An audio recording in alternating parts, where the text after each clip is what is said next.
Denzel Washington, a self-made billionaire known for his precision, discipline, and ruthless rise through corporate empires, is en route to finalize a $2.3 billion acquisition that would cement his legacy. The journey takes him through Pine Hollow, a remote, snow-buried corner of Montana where the world feels forgotten. A blizzard roars in without warning, swallowing the road and sky in one endless sheet of white. Denzel's Rolls Royce blows a tire, skidding to a rough, helpless stop in the wilderness. His phone has no signal. His wealth cannot help him. His power means nothing here. For the first time in decades, the man who commands boardrooms and nations stands alone, shivering, furious, and frighteningly afraid of being swallowed by silence and snow. As the wind screams across the fields and loneliness tightens its grip around Denzel, faint laughter breaks through the storm.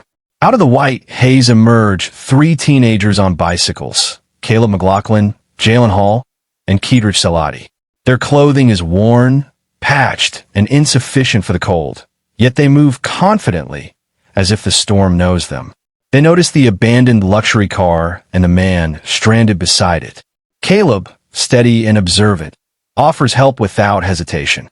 Jalen already assesses the tools. Keedrich hums to himself, light in spirit even in the freezing air. Denzel tries to mask disbelief. These boys are children, but children who work with the ease of those who have known hardship and survival far longer than their age should allow. The three boys work in synchronized motion, knowledgeable and precise. Caleb loosens the lug nuts with a practiced rhythm. Jalen positions the jack exactly where pressure balances cleanly. Keedrich steadies the car without complaint, hands raw from cold. In less than 20 minutes, the tire is replaced, a task Denzel, with all his education and privilege, could not accomplish. He is embarrassed, humbled, and strangely moved. He reaches into his wallet and offers them $500, a casual amount to him, a life-changing one to most teenagers. But Caleb shakes his head.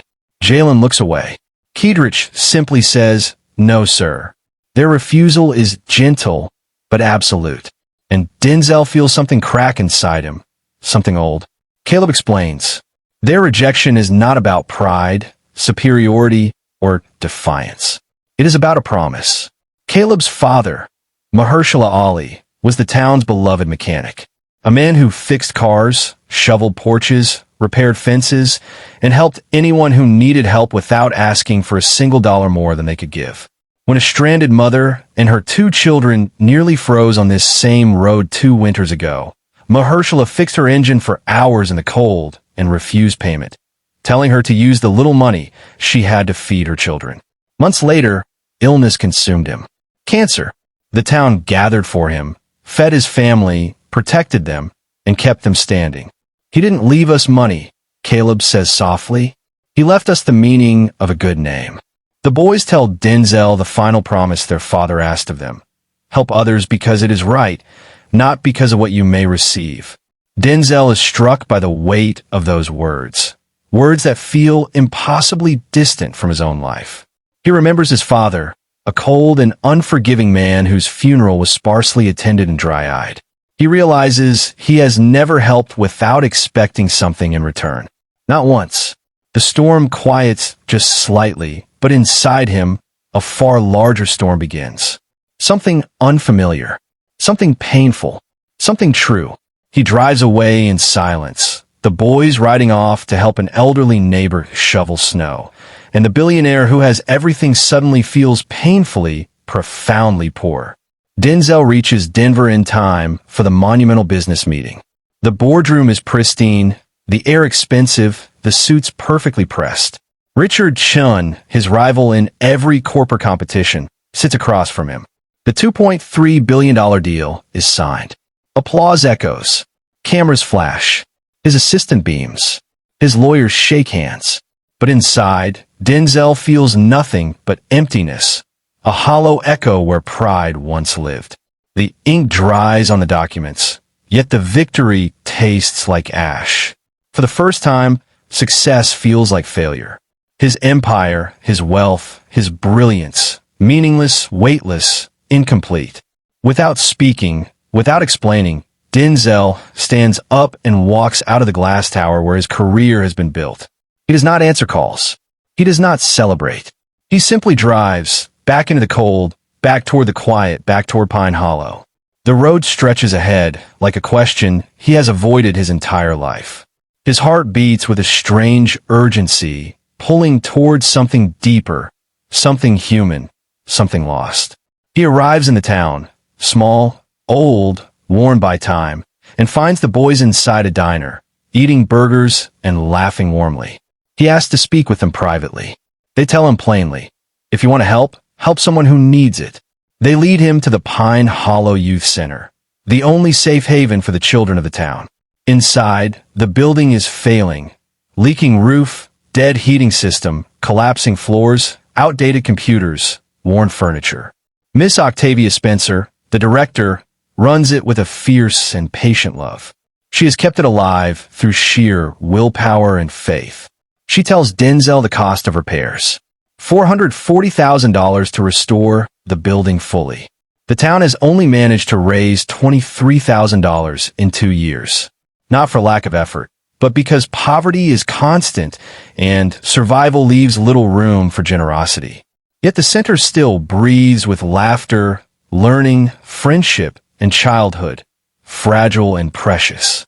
Denzel watches the children, jacket still on indoors, breath visible, fingers stiff with cold, but smiling, playing, existing in safety. Something inside him finally breaks. He turns to Octavia Spencer.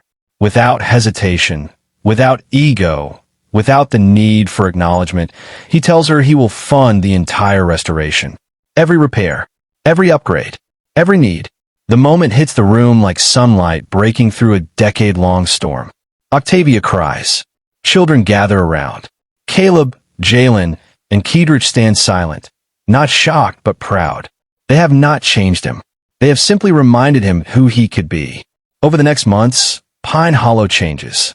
Contractors arrive. The youth center is rebuilt from foundation to ceiling. Warmth returns to the building. Safe playgrounds rise again. Books line new shelves. Computers hum with life. The town watches in disbelief, gratitude, and reverence. Denzel visits often, not as a savior, not as a billionaire, but as a man learning how to be human again. He laughs more. He listens more. He helps, not for recognition, but for connection. He attends a memorial bench dedication for Mahershala Ali, the man whose spirit changed him, though they never met. When the project is complete, the town gathers for a celebration. Children run across the playground. Laughter warms the air. Octavia speaks about community. Caleb thanks his father aloud. And Denzel finds himself surrounded for the first time in years, not by employees or associates, but by people who see him, truly see him. A little girl takes his hand and asks if he will come back tomorrow. He smiles genuinely. Yes, he says, because real wealth is not counted in dollars, contracts, or glass towers. It is counted in the lives we lift. And in Pine Hollow, Denzel Washington is finally rich. We have come to the end of the story. I hope you enjoyed it. Leave a like and subscribe to my YouTube channel for more interesting stories. Have a good one.